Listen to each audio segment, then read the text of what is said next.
There are concerns this morning that Andrew Hastie's shock disclosure of an FBI investigation could both reignite tensions with China and undermine cooperation with US authorities. The chairman of the Joint Committee on Intelligence and Security used parliamentary privilege to expose political donor Chow Chak-wing as the person behind the bribery of a senior United Nations official, an allegation he strongly denies.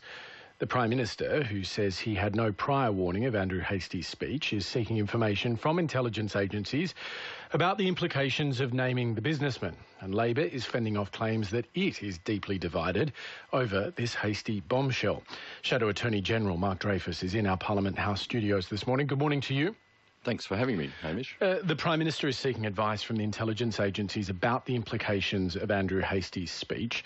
How much damage has he done in your view?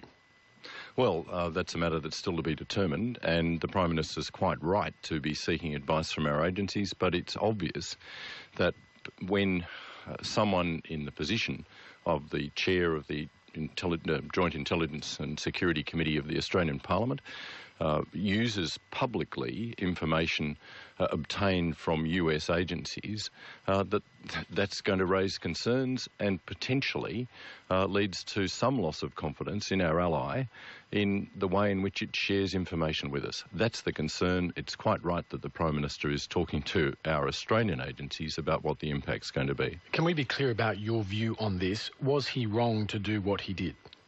It's been reported today that Mr Hastie did not seek any permission from US agencies or warn them, give them advance notice of his proposed use of information that he gained from US agencies, and that's a real concern. It's not something that I can recall ever having occurred from any previous chair of the Intelligence Committee. I've been on trips as a member of the Intelligence Committee and as Attorney General, have obtained information in briefings from the FBI, the CIA, the NSA in the United States, or like agencies in the United Kingdom. It's always in confidence, and speaking for myself, I wouldn't have dreamed ever of using information that I'd obtained in that manner. Should there be consequences? Should he step down from the Parliamentary Security Committee? Well, that's a matter for the Prime Minister, who I'm sure is taking advice and seeking counsel about that matter. Oh, you're a member of that parliamentary committee, though. In your view, does this cause a problem for the operations of that committee? It is a relevant question for you, not just for the Prime Minister. The question that arises is one of trust, and I have to say that the Prime Minister is more in possession of information, obviously, than me as a member of the committee, but the committee receives highly classified information from Australian agencies, sometimes when it visits US agencies and members of the committee go, as has just occurred, or sometimes to the UK. Equally, highly confidential information, sometimes classified information, is given, and it assists us in our work.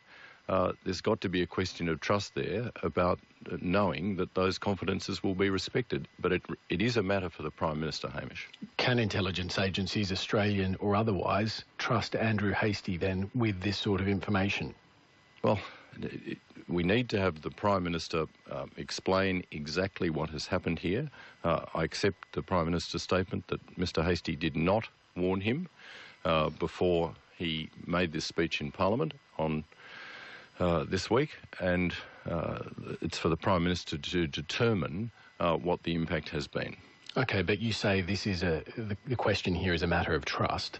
Of course it's a matter. Can these agencies trust Andrew Hastie? Well, that's obvious to anyone. You must have a view if you're saying that's what the issue is. There is a question of trust that's obvious to anyone who's looking on here.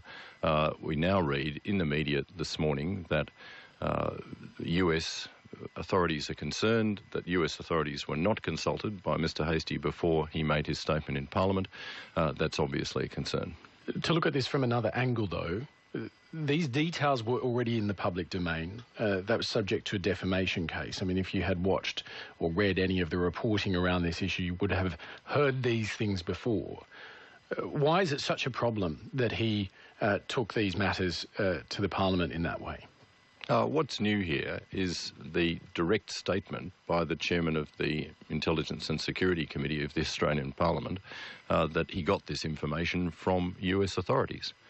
And that's to give a status to his assertions, to the allegation that he's aired in the Parliament that it didn't have before.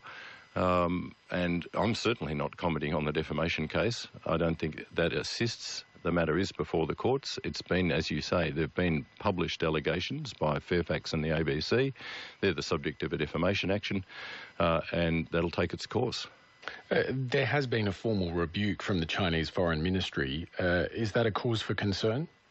I think that everything about the management of our relationship with China is potentially a cause for concern. There has clearly been friction in the relationship, and certainly I would have expected before the chair of the Intelligence Committee made a statement like this that he would have consulted with the Prime Minister of Australia or perhaps the Foreign Minister. The critique that you provided us this morning with Andrew Hastie's actions is at odds, clearly, with some members of your own party.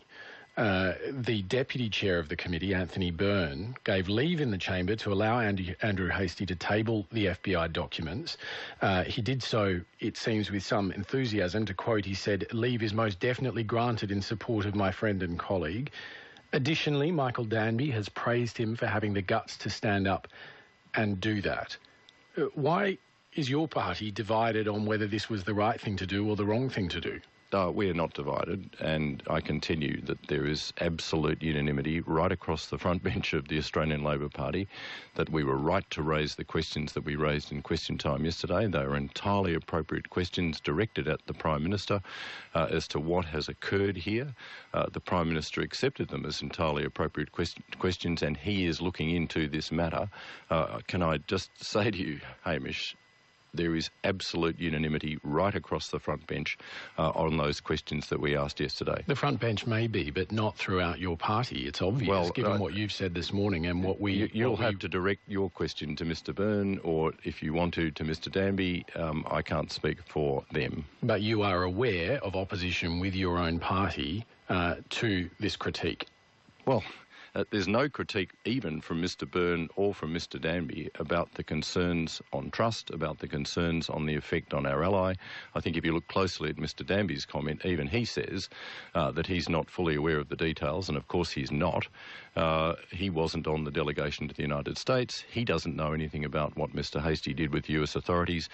We don't have the full details either, but Mr Danby, I think, was quite careful to say that he doesn't know the full details. Now, that's what needs to be explored. That's the explaining that needs to come from the Prime Minister. We need to know whether Mr Turnbull has spoken to Mr Hastie, whether he's reprimanded Mr Hastie, and indeed what Mr Turnbull proposes to do about this. Is it a problem for you that we now appear to have the government and the opposition brawling over national security issues when, generally speaking, there's a fairly bipartisan approach to these sorts of matters? I don't think we are brawling with the government on national security issues. I think there's a like concern shared by the Leader of the Opposition and the Prime Minister about the need to ensure that we retain the confidence of our ally, the United States, and the agencies of the United States. That's the paramount consideration here, and I haven't heard even a chink.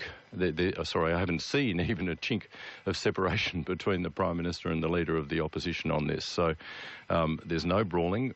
Labor is continuing to work constructively with government members of the Parliamentary Joint Committee on Intelligence and Security and with the government generally on landing the bills on foreign interference and foreign influence that are before the Parliament at the moment. Chow Chak-Wing has donated about $4 million to the major parties in recent years. Bill Shorten said last June that Labor should stop taking his money after warnings from ASIO. Has that occurred?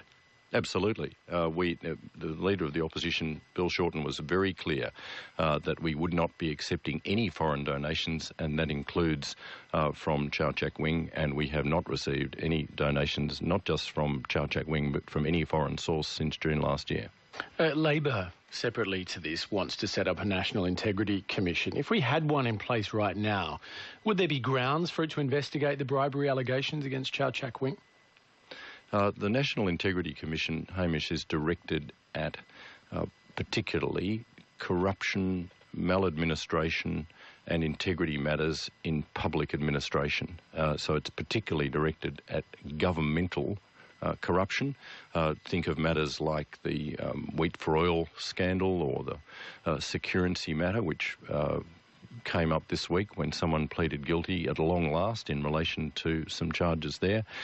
Both those matters, just to take them as a couple of examples, would have been investigated far sooner had we had a National Integrity Commission. And it's extremely disappointing to hear the Attorney-General, Christian Porter, rejecting Labor's offer to work with the government on creating a National Integrity Commission. We had thought late last year from statements by the Prime Minister and from Mr Porter that they were looking favourably on the report of the Select Committee where there were bipartisan recommendations that the government investigate the setting up of a National Integrity Commission.